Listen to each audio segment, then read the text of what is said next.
Hey guys, welcome back to my channel. This is going to be the second post-apocalyptic anime of today.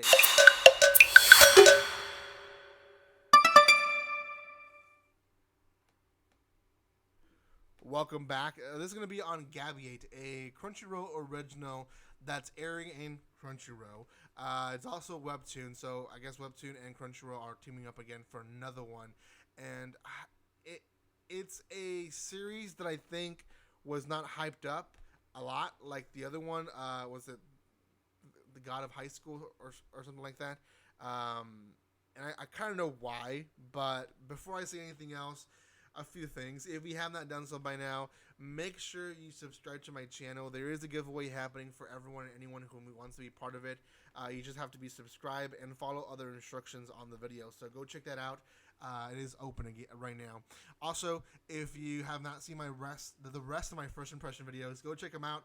I just released a video today, a pretty good one. I want to apologize for being out for so many days. I'm finally back. I'm gonna, after maybe today, I'll go back to my regular schedule and release manga reviews, manga chapter reviews, anime reviews, and stuff like that. So make sure you're tuned for all those videos here in this channel.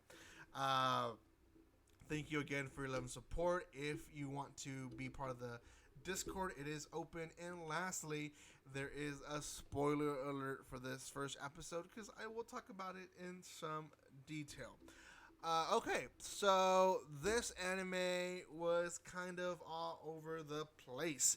And, it's a post-apocalyptic anime. It really, really shows that it could go different ways. Now, I want to talk first about the creators of this anime. And the reason I say that is because when they promoted it, at least when the promotion that I saw, I was like, man, this is going to be great because we get Yoshitaka Amano from Final Fantasy. Great.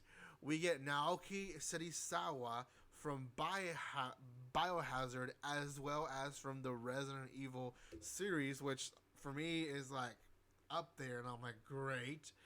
Yuzo Koshiro, who composed for YS and ActRaiser, that's all right, and then other people, right? But just the first people, I was like, man, this is gonna be good. We're getting pretty good people on survival and on post-apocalyptic. So it's gonna be a good series. When I watched it, it's not bad, but it could do a lot better.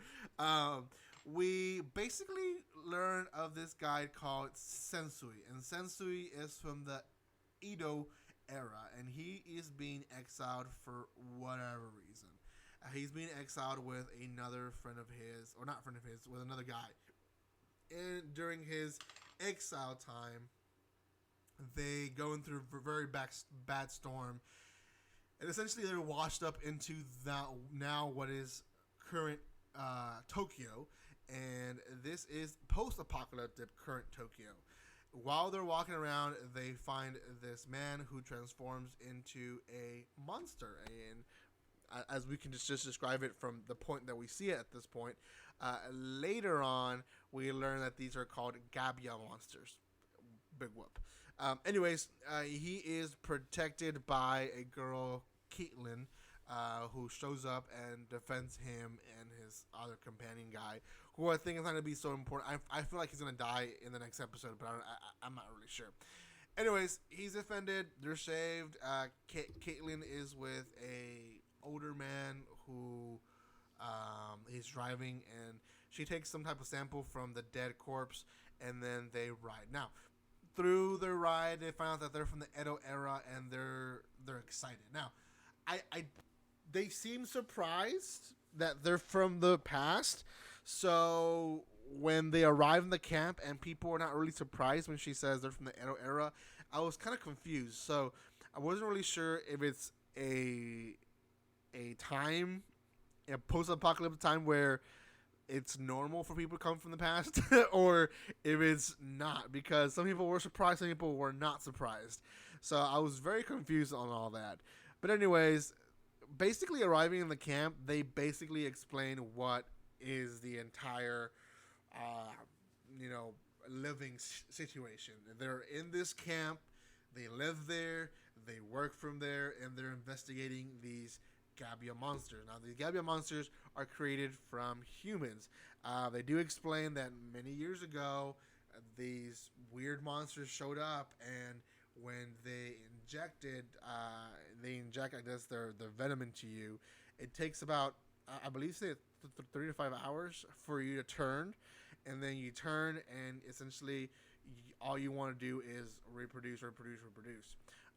So kind of like a zombie. Anyways, but not really a zombie. They also explain that each monster is different. They each person can transform into a different monster. Another thing that we find out is that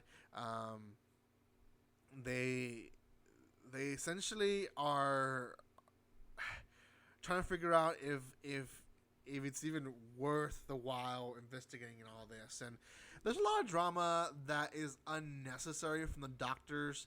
I think it was there just because they're kind of iffy about who are these guys, why are they here. But it was just kind of like, why is there drama when they're explaining the stuff? But anyways, at the end of the anime, they go and turn on a switch, and all these lights turn on in the camp, and they're like, why do you have all these lights on? And he said, well, these Gabia monsters they're bothered by the light, and that's why we have all these lights on to keep them on bay, away from here, right? And that's, in a nutshell, is it. Man, there's just a lot of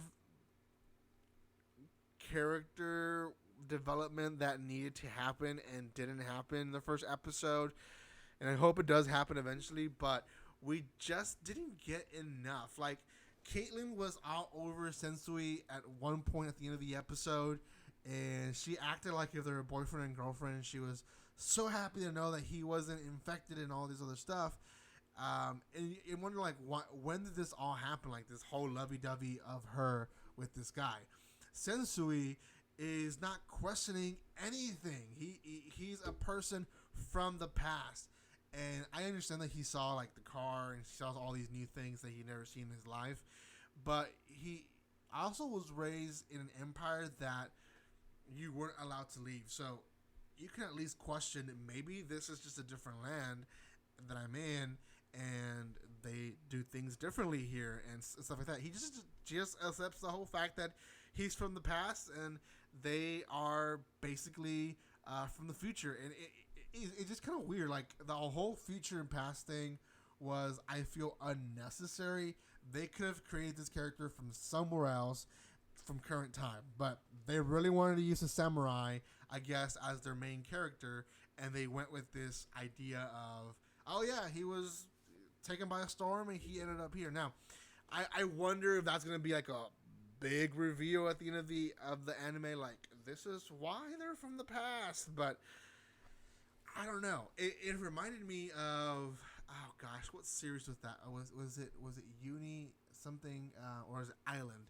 Anyways, it was a series where basically people came from the past, and they're trying to fix basically the past by changing the future, which is kind of weird. And it just never worked out. And I don't know what this whole anime is going to be, other than it's post-apocalyptic survival. People are going to die, and maybe they'll find a cure. I don't know. It's a little bit too dramatic on this, where it doesn't have to be dramatic, and it's a little bit unnecessary with the lack of buildup of characters. I don't know where they found this series, and they said this is a great apocalyptic series that we should do. For once in a long time, I think Funimation has the upper hand with the anime. Typically, Funimation and Crunchyroll will compete with one another ever since they separated, and they'll release similar animes. You know, they'll have their ecchi anime, both of them. They'll have their survival anime, both of them. They'll have their isekai anime, both of them. This time, I think Crunchyroll lost. I think Funimation got the best one. Decadence, and I believe that's going to be the way better anime. In fact, in my anime list, which sometimes is good to see, sometimes not that good to see, to be honest, but the rating they have here is a 5.3 for this anime, Gibiate. And I completely agree. I would say this probably is a 5. If not lower, I would probably even give it a 4 because of how bad it's written. And I understand maybe it can go somewhere else after the first episode, but for now, it's not doing it for me. Out of 10, I want to give it a 4.5. I don't recommend it. I don't think people will be talking too much about this one. It is a Crunchyroll original. I think some people like me were excited after seeing God of High School and Inspectory. We were giving high hopes for this one, but it just hasn't been there. Decadence, in comparison on rating, is at 7.1 in my anime list, which I think it's a little bit lower than it should be, but whatever. Anyways, guys, thank you so much for watching this video. If you have not done so by now, make sure you subscribe, comment, like, and share. I will be coming back tomorrow with my original and regular video streaming on 7 p.m. I'll release certain stuff that I always release each day. I'm trying to look for newer manga chapter reviews that I can do for you guys, and I'll start some of that again for you guys. Thank you for your love and support again, and guys, go check out my other first impressions and my giveaway video. Again, subscribe. If you're watching at this point and you haven't subscribed, shame on you. Subscribe. Thank you again, and like always, don't be strangers. See you guys.